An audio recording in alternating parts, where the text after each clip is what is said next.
Nós podemos, porém, olhar para a aprendizagem de um ângulo diferente e ver a aprendizagem como uma resposta. Em vez de ver a aprendizagem como uma tentativa de adquirir, dominar, internalizar, podemos ver a aprendizagem como uma reação a algo que perturba, o elemento novo que perturba. A aprendizagem como uma tentativa de reorganizar e reintegrar algo que foi desintegrado. Podemos olhar para a aprendizagem como uma resposta a um outro, algo diferente, algo que desafia, que provoca, que irrita, que perturba. Então, a aprendizagem não é só adquirir, dentro de uma visão dualista, adquirir algo externo. A aprendizagem é uma relação ética difícil, para não dizer violenta. E eu vou voltar para esse aspecto da violência de novo. Me diz, se a aprendizagem é uma resposta a uma diferença ao outro, então responder, portanto, se trata de uma atividade, tanto quanto trata de ser ativo, tanto quanto de ser passivo. Qual é a passividade nessa resposta? É ouvir, aguardar, estar atento, abrir espaço para o novo, não, aquilo que a gente não sabe, não compreende, não entende. Isso significa que a educação implica numa violação da soberania do aprendiz. Veja só, uma violação da soberania do aprendiz. Por quê? Porque a educação interfere nessa soberania do aprendiz, levantando perguntas difíceis. E essas perguntas difíceis levam a encontros difíceis. Encontros que vão levar à modificação do estado de ser do aprendiz, do aluno.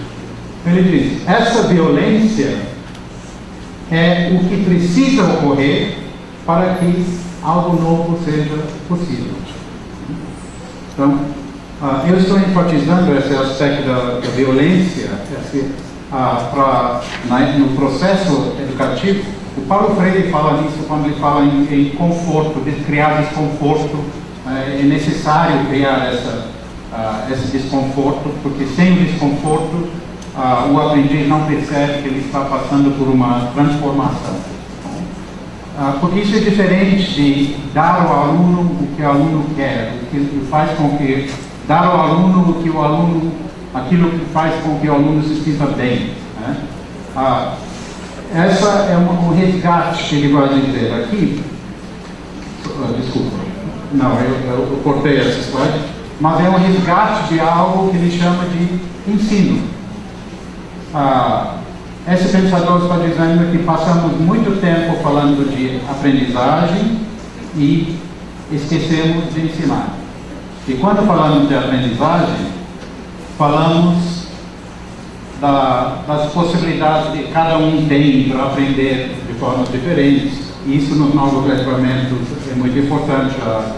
A Clarice, na apresentação dela, citou dois pensadores, Mary Calancis e Bill Coe, falando de características que eles chamam de New Learning, a nova aprendizagem, nesse ambiente das novas mídias, das novas tecnologias, que é mais do que aprender conteúdo, é aprender a ligar e procurar informações novas e aprender a avaliar informações novas. Mas parece que, enquanto nós estamos falando nessas ações da aprendizagem nova, esquecemos do ensino, porque o ensino sempre foi ligado com conteúdo. Já abandonamos a ideia de que há um conteúdo pré-estabelecido, uma substância, uma totalidade, e o ensino como um repasse de um conteúdo. Abandonamos isso, não faz mais sentido. Mas com isso acabamos abandonando, diz ele, o conceito de ensino. Ou seja, um encontro de ensino, um encontro num ambiente educacional é entre alguém que tem uma perícia, tem um conhecimento especializado na área da educação e alguém que está lá para se beneficiar desse conhecimento. Então, é uma relação de desigualdade, para começar. Não é uma relação de igualdade. Se fosse uma relação de igualdade, os dois, o professor e o aluno, seriam igualmente aprendizes e cada um aprende o que quer e pronto. Né? Mas não é essa situação que temos na escola. Essas ideias, a gente ainda precisa repensar eticamente o que significa tudo isso. Né? Porque pode ser facilmente entendido como uma volta ao autoritarismo, conteudismo, mas não é isso que ele está dizendo. É importante lembrar disso dentro desse ambiente que nós estamos atualmente falando de multi isso, multi aquilo, né? Falando de hibridismos, falando de pluralidades, né? Já paramos, graças a Deus, não paramos porque eu falei que o tradicional convive com o atual, mas deixamos em grande medida falar em totalidades, em substâncias, né? Mas ainda não conseguimos entender o que significa conviver com os multi. E eu quero apontar para isso um pouco o que significa esses multi, nessa relação ética, essa relação difícil, até violenta entre um eu e o outro. Então, se nós pegamos uma situação onde nós temos um eu, que é o usuário da linguagem, olhando para o outro e tentando entender o outro, aqui eu estou tentando descrever o processo de interpretação. Como que esse eu atribui um valor, um significado a um outro? De onde vem esse significado, um valor? Esse outro aqui pode ser uma imagem, um texto, a palavra, né? Mas de onde vem esse significado que esse eu vai atribuir ao outro? Vem justamente do contexto em que o eu está situado, ou seja, da história desse eu, né? Ou que alguns pensadores vão chamar da genealogia do eu. Quem é esse eu? De onde ele vem? Por que essa história do eu leva o eu a atribuir um determinado significado ou valor e não outro? Porque esse eu está inserido dentro de um contexto e esse contexto oferece a esse eu categorias, valores, significados já de antemão. Não são categorias inventadas pelo eu intérprete, o eu usuário da linguagem. Essas categorias vêm dessas comunidades, no plural, às quais o eu pertence, simultaneamente. Né? O Roberto referiu um pouco a ideia das comunidades interpretativas, né? O conceito do Stanley Fish. Eu estou aqui me referindo a comunidades que vão dar elementos que ajudam esse eu intérprete a criar significados, a produzir significados.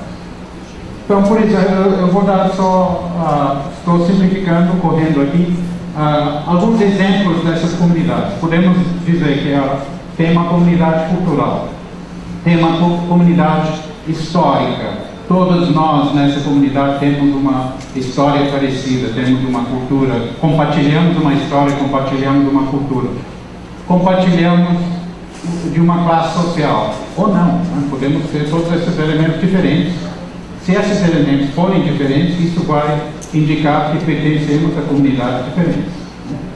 Classe social, gênero, origem geográfica, né? Vocês aqui do Nordeste, nós do Sudeste, né? Isso vai nos levar a interpretar coisas de formas diferentes. Né? Eu descobri que paçoca aqui significa outra coisa, né? Tem amendoim, né? Enfim, e de onde vem essa ideia? Quem está certo e quem está errado? Isso não se trata de apontar o certo e o errado, mas de entender os processos diferentes de construção de significado. Então, o contexto é importante porque aponta para o fato de que cada eu intérprete pertence simultaneamente a comunidades diferentes, cada qual com suas categorias, seus conjuntos de valores. Algumas dessas comunidades provavelmente vão ter valores conflitantes entre si. Isso vai gerar essa complexidade no processo de interpretação, onde numa situação a gente pode achar algo aceitável e numa outra situação nós podemos achar totalmente inaceitável.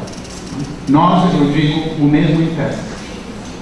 Algo pode ser aceitável numa sala de aula, ser discutido e vamos dizer, num local religioso pode ser inaceitável.